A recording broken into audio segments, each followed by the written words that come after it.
Like Sarah said, to share my Reflections repository on GitHub, I'll first need to create a repository on GitHub. To do this, I'll make sure I'm logged in by looking for my username in this corner. And then on any screen, I'll click the plus sign and select New Repository. I'll name the repository Reflections, and I'll leave it as public. Now, I don't want to initialize the repository with a README. If I were making a repository on GitHub before I had created any content, then I probably would check this box, because that way my repository would start out with one commit in it. You can't clone the repository with no commits, so this is often a good idea. But since I already have commits in my repository that I want to share, I won't check this box. Next, I'll need to add this repository as a remote to my Reflections repository on my computer. Just like I can use the command git branch to view and create branches, I can use the command git remote to view and create remotes. First, I'll run the command git remote with no arguments to see all the current remotes. The output is empty because I haven't added any remotes yet. Next, to add the repository on GitHub as a remote, I'll run git remote add, and I'll supply the name I want to use. Now I can use any name here, and it's the name that I'll use within this repository to refer to the repository on GitHub. If you only have one remote, it's standard to name it origin, so I'll do that. Next, I'll need to supply a URL for my remote. I can find the URL on the GitHub page where I just created the Reflections repository.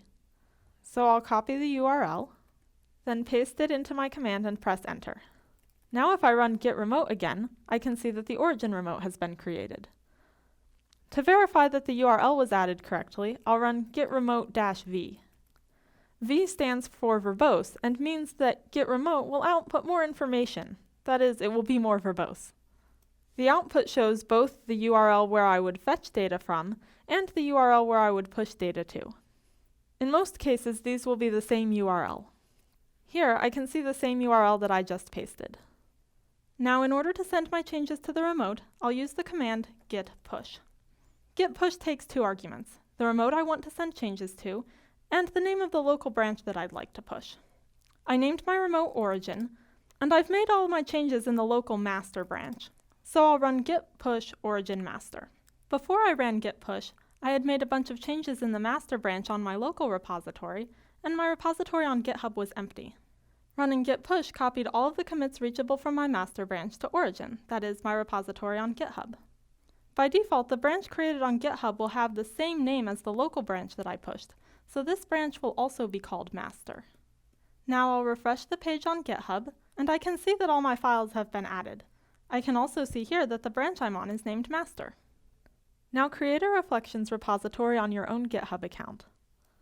Then push your Reflections from your own computer to GitHub. Post a link to your new Reflections repository on the forums. Then take a minute to read some of the other students' reflections. You might not want to read the reflections for Lesson 3 yet, though.